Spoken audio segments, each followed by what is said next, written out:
Pain heals. Chicks dig scars. Glory lasts forever.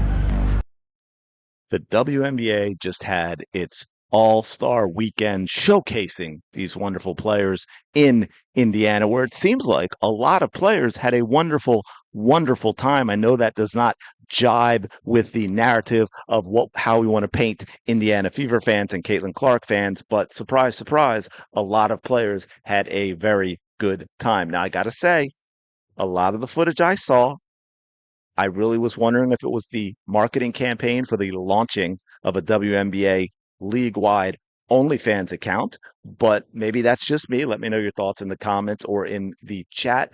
So this is a CC Sunday video. I think it's number 6. We didn't do one last week because of the game. Welcome back to the channel. Thank you so much for being here.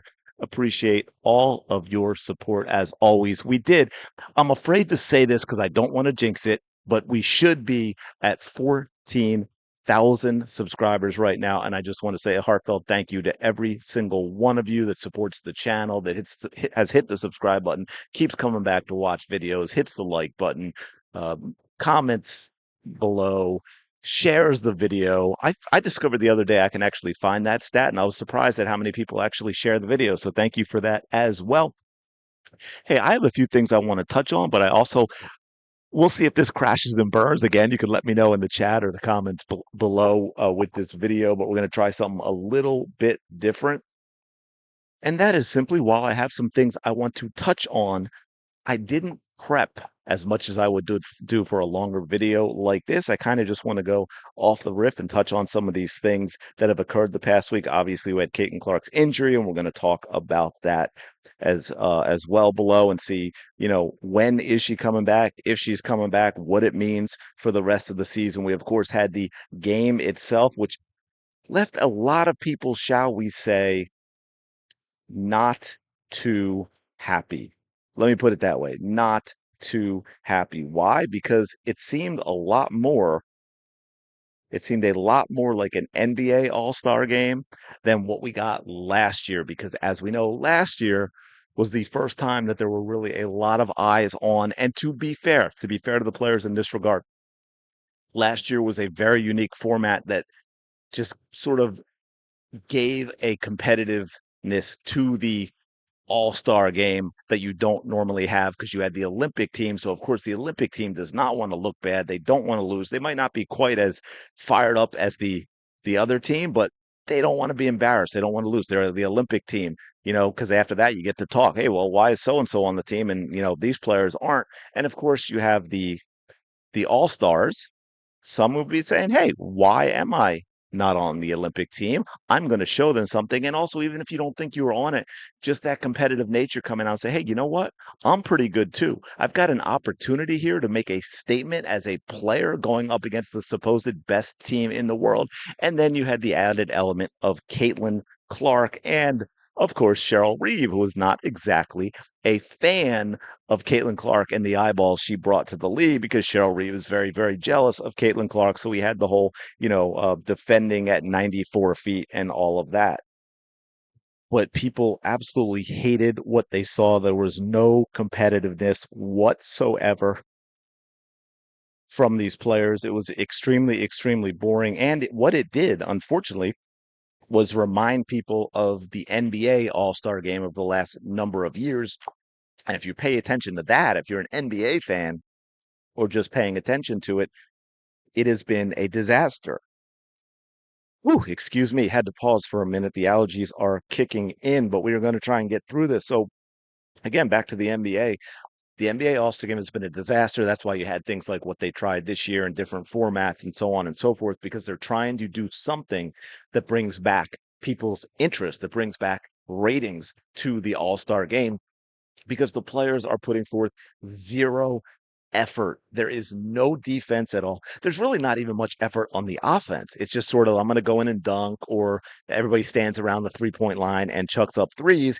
And we had that vibe going with the WNBA All-Star game, which I think is not only a shame, but a huge mistake when you look at last year finally being this huge opportunity with the WNBA. 3.44 million people watched, got a lot of attendance, then got the game in Indy. And no, even though Caitlin Clark is not playing, she was still active in All-Star weekend. She was on the bench. She was involved with her team. She was helping coach and all that. And because of the charisma that Caitlin Clark has, she was bringing a lot of eyeballs to people just happy to see her on the bench. And so you had a lot of eyes. I mean, the 3.44 million the year before was only 850,000.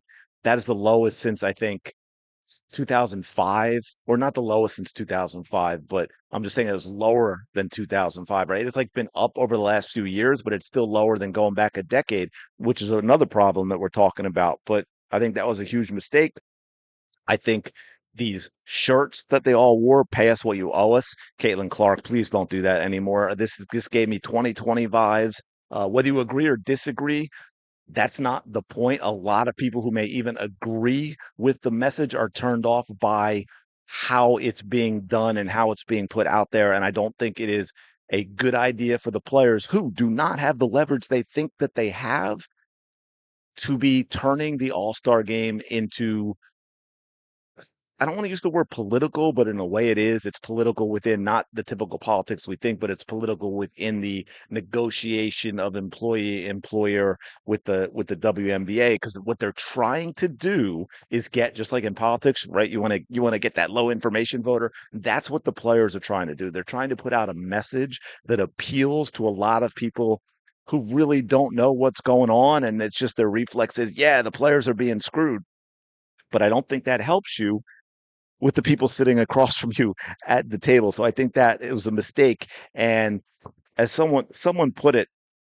which I thought was interesting. So look, there's the language here for a reason, just making a point. So no one is being trying to be offensive. They're just giving an example of if you flipped it, think about how that would look. And that is that the owner equivalent, as someone had put it, would have been wearing shirts that say the alphabet mafia ruins everything. And I get that for a lot of people, that's like, oh, I can't believe that they said that, which is also why the reason I'm not even putting the person on Twitter, because it's not to blast them, it's to look at it from that perspective and understand that when you're talking about something like labor negotiations, perception and what you're putting out in public is very, very important. And if that upset you, that's the point that they're trying to make. They're not trying to be offensive to the players with that example. They're trying to say, hey, just think how everyone would react if the owners did this.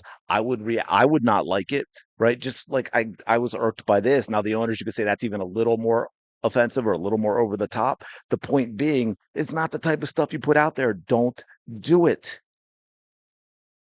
Right? There are a lot of problems with this league. There are real systemic issues with this league, and both sides need to take a step back, look at the bigger picture. What is the best way to move forward to guarantee? Well, you can't guarantee, but you know what I mean. To get as close to a guarantee of growing the league in a successful way as possible. How do we get as close to that as possible? It cannot be we want to screw the other side and we want to take all of this, because then you are not going to have a successful league. You might have owners who initially benefit, or if it flips the other way, players playing now who initially benefit, but the league is not going to benefit, which means the fans are not going to benefit. And long term, it's a lose lose for everyone, because it's also important to understand players.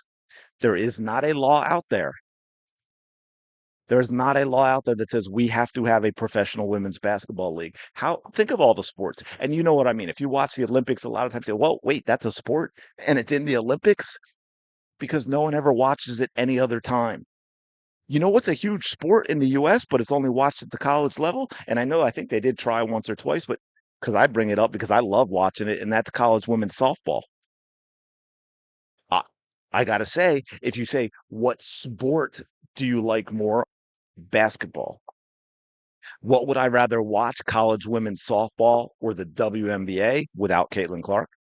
College women's softball, and yet no professional league for them. How long did we not have a women's soccer league? How long, and I've talked about this before, I know, how long have the women's soccer league struggled and suffered? And the NWSL, which is currently, I'm losing track, but I want to say it's around a decade old now, maybe 11th, 12th year, something like that. But is the first league out of, I think, maybe four, or the fifth one on the women's side that actually got past year five. The WNBA has never had to deal with that. because of the NBA, right? They could just suck. And I don't mean I'm not insulting the players. I mean just as a league, the way it's run, the ratings, the attendance, all of that. As a business, they could just suck.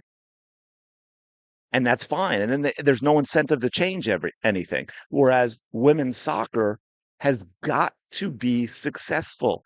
Even if it takes a lot of time to turn a profit, they have to encourage investors who can who and paint them a good enough, a rosy enough picture of the future that says, "Hey, put money into this now. Keep this league going because we're looking at these numbers and we did this research. And if we hit these numbers, in 5 years, in 10 years, you're going to have this. You put in X, you're going to have X plus whatever, 2X, 5X, whatever it might be. But we're going to need this amount of money over this amount of time to make it happen." Using words like sorry, owed, difference, and deserve. These are not good words to use. Again, messaging. Messaging is so important. These players are making a mistake with their messaging to the public because even if they get the low information, people who just reflexively say, "Oh, yes, the players are right. The players need this," that emotional reaction, the WNBA, the league that they're negotiating with, is hearing all of these things. And they're thinking, okay, the players aren't interested. They're not interested in a partnership with us to build a successful league going forward. And we need to keep that in mind in the negotiations. Because when you do this, you're putting the other side on the defensive, you're insulting them, you're painting them as the bad guys, and it makes it very difficult to negotiate in good faith when you are doing that to the other side. It also absolutely screams entitlement because you keep talking about what you're owed and what you deserve instead of the reality of why you should get what you think you should get based on attendance and TV ratings and the media rights deal and merchandise sales and all of these other things that matter, right? Somebody said to me, talking about two things being in play for this. Should the players be paid a fair salary? Of course. Now, determining a fair salary, that's always the trick, isn't it? And that, it's not upon the players to guarantee the league a profit. First, of course not. No one ever said that the players have to guarantee a profit, but they are the product, and the product has to be good enough that you can sell it for a profit, right? And so the WNBA has to decide, is this product being put out worth what we're paying you to get a return on our investment? And the league then decides, hey, we're going to pay it or we're not going to pay it. And my response to this is, yeah, absolutely true, right? It's like the NBA. Look, I think the NBA players get way, way, way too much money. But the owners have decided in the market that, hey, you know what? With all that we're seeing in the numbers and the TV media, the media deal and the merch and everything else, it is worth it to us to pay the players this amount. 100% true. But here's the thing, the flipping that switch with the WNBA, the owners also don't have to lose money every year. They can shut the league down. They can say, or individually owners. I don't know how it works because of the WNBA. I mean, the NBA being involved with owning 42%.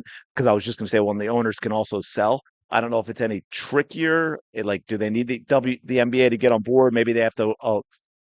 Normally, like in the NBA, if a owner is selling a team, who they're selling it to, like there's this whole process of approval by the league. So I'm wondering with the WNBA, it might be approval by the WNBA, but also approval by the NBA. But anyway, now I'm getting into the weeds. The point is these players, they talk about owed and deserve. They are not owed a professional sports league in America.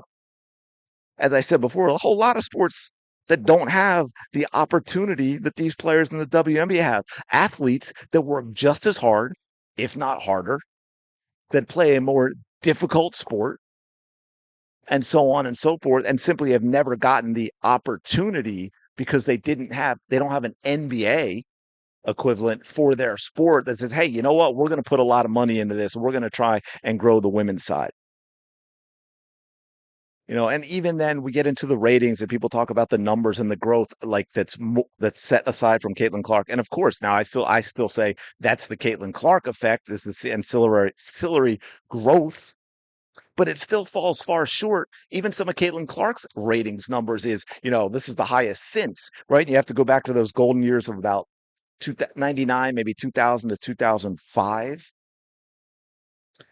that are higher than all the numbers we're seeing today. Right? The 2023 All-Star game was 850,000. In 2024, of course, with Caitlin, it was 3.44 million. But in 2005, it was 1.25 million. So, you know, 18 years later, it was significantly lower. What, 50%? Roughly 50% lower. No, no, not maybe a third lower.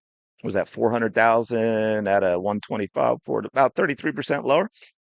So yeah, we may be seeing big improvements. Plus, we also again we're bouncing back from the Corona years and seeing growth of that. But these are numbers that are still climbing to get to numbers that happened 20 years ago. That's absolutely wild.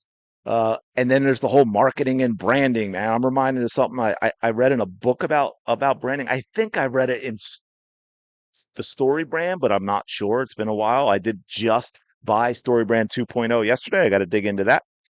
But it's, the WNBA might want to keep this in mind. And it's something they clearly don't understand. And when I say WNBA, I'm talking about the players. And that is an inviting brand plus an amazing product equals growth. So we've got inviting brand, and with that, it's talking about likability, the charisma, right? The players that get the big endorsements, those are the extreme versions of likability, your Tiger Woods, your Michael Jordans, your Caitlin Clarks, plus amazing product, which of course is the quality, entertaining basketball on the court. That equals growth. And I think we have all seen that there's a huge problem when it comes to the inviting brand aspect, the likability aspect. You saw it again. I'm not going to get into it. And look, I'm not going to sit here and be like, oh, how dare they be out there partying and this and that. But there is some stuff that was going out on live streams from the WNBA stuff that is just like insanely over the top for me to be putting, at least to be putting out in public, is absolutely wild stuff. And I got to add this because this is kind of funny. I don't know if you heard this. I should have just done separate videos and all this stuff. Man, so much more cash in my pocket. But here I am doing an entire video for you, lumping all these things together. Shame on me. I am not a very smart YouTuber. Shane Gillis, and there's a lot of, like, let's say, mixed reviews on his stuff at the ESPYs. But one thing I want to point out, because I thought it was very hilarious and made a very, very important point. You've heard me mention before, talking about those like questions on the street things, and I've seen a few where they're talking usually about, pay gap and that type of stuff, and they would ask about the WNBA and the players, and of course, now I don't know how many people believe this, or it's just like, well, this is the virtue signal answer that I know is going to give me pats on the back. Sort of like, yeah, they should be getting paid a lot more money, and some are like they should be getting paid the same as the men in the NBA, and then of course they get questions like, what's the name of the team in your city? Because like there were ones I know that were in New York and they don't know. They didn't know they had a team in the city. Name 5 players in the WNBA. Now, again, this was pre Caitlin Clark. It goes back real quick to like that was, I think, Jeopardy the other day, where there was a question asked and the answer was Paige Beckers, and no one knew that, but they thought they guessed Caitlin Clark. Name 5 players, and they couldn't. And then, so we got this from Shane Gillis that I want to dig into here. This is now, this is off someone's TV, so this might be hard to hear, but it's only like 16 seconds long, and then I'll let you know what it is, and just in case you don't hear it well, I've got it turned up all the way. 4-time WNBA All-Star Brittany Hicks is here. Give it up for Brittany, everybody. I'm joking around. That's my friend's wife. I knew none of you knew WNBA players. So if you couldn't hear that, which is why you saw that lady's reaction after a second, she realized what he said. He introduced his friend's wife as a 4-time WNBA All-Star, former player, 4-time WNBA All-Star, and they're all cheering, "Woo, yeah!" So there you go. Same thing. This is at the ESPYs. There's everyone there, would be virtue signaling about the WNBA and the women need to be making more money and all this. And we're always always getting lectured about knowing the history of the league and the history of the WNBA. And always, every single time we mention Caitlin Clark, we have to go through a 2 hour uh, diatribe. Well, not diatribe because that's negative, but that's how I look at it. Of all, we got to like list all these players that came before Caitlin Clark, damn it, because they built this league. No, they didn't. And no one knows who they are. Clearly, no one knows who they are. So that was actually hilarious by Shane Gillis. So I had to play that. Now, Caitlin Clark, injury talk. We haven't heard anything new other than, of course, it's going to be one of those day to day. I don't know the severity of the injury. It seems like it's not so serious, but it's one of those things that could be nagging. And any of you that are athletes, especially in a sport like basketball, soccer is another one where you have those quick changes of direction, start, stop, being explosive, needing that first step. It's the type of thing, again, you can feel completely fine for days and be great. And then all of a sudden it just starts hurting, like one weird step or whatever, and now it's bothering you again, and you might struggle to walk normally for a few days, and then it feels great. So it could be something that bothers her all season. So again, it could be something where she comes back and she may be even fine for a little bit, and then she tweaks it again. And a lot of people be like, "Well, why did she came back too soon?" Yes, that may be possible, but it also may be the nature of the injury where it's like she's feeling great. So she's feeling great and she's practicing, and it's like, okay, I'm ready to play. And then at some point it gets tweaked again, and it may need an entire off season to really feel good. So Caitlin Clark's season might be a lot of fits and starts. It might be where she just gets shelved for a long period of time. It's all sort of up in the air, which I know is not what everybody wants to hear, but we'll see how it goes. Now to that, and I think I'll do another video because I could go into it a little longer because obviously I don't want to let this one go too long. And that is a lot of people talking about, oh, it was her strength training and she bulked up and put too much muscle and it made her slow and it made her injury prone. And all of that is nonsense. I can tell you, please, please, please, please, it is not true. Caveat, because I know I will get this. And for those of you who've been around a while, you've seen me talk about like last season when they would show clips of the players in the gym, and it just hurt my soul. And I cringed a little because I'm like, please, please, I'm like, this is a disaster. Why are they doing these exercises?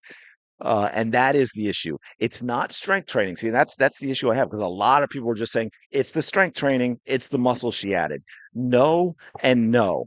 First of all, come on, look at Caitlin Clark. Bulked up. She's put on like what, 8 or 10 pounds? She's not bulked up, okay? The extra muscle did nothing to slow her down and it did nothing to cause injury.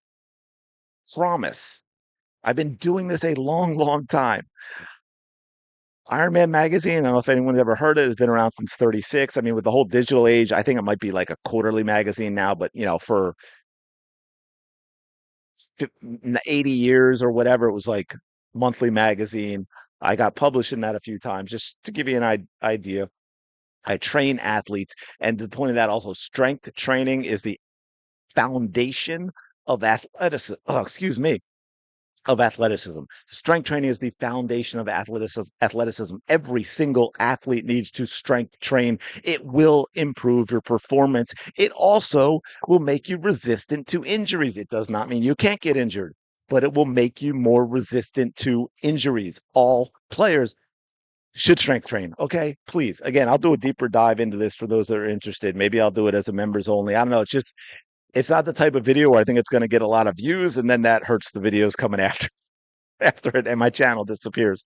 But you can let me know in the comments if there's something you really want to talk about. But again, if what is she's doing is improper, and I wouldn't say that that's not a possibility because think about all the athletes out there. Think about all the teams in all the sports.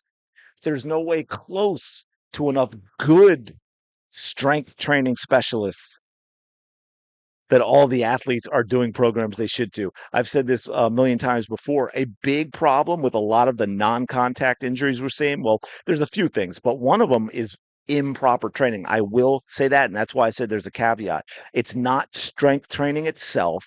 It's not that Caitlin added some muscle. Those are both good things that will improve her athleticism and her performance. All All athletes should do it. WNBA players sure need it because the number one indicator of athleticism is your vertical jump, and none of them have a vertical jump. Drives me crazy. But anyway, that's another topic. So All-Star weekend for me is very, very mixed. I think a lot of people were disappointed in the game. The other thing was I wanted to mention. I think it was Sabrina that talked about asked when they're asked about the intensity and everything. She, well, it needs to be a longer break because we start our games not long after. Yeah, I'm not really buying that excuse. I understand, like in general, say, oh, if we had another couple of days, but come on, we saw what led up to the All Star game. What's going to happen in those couple days?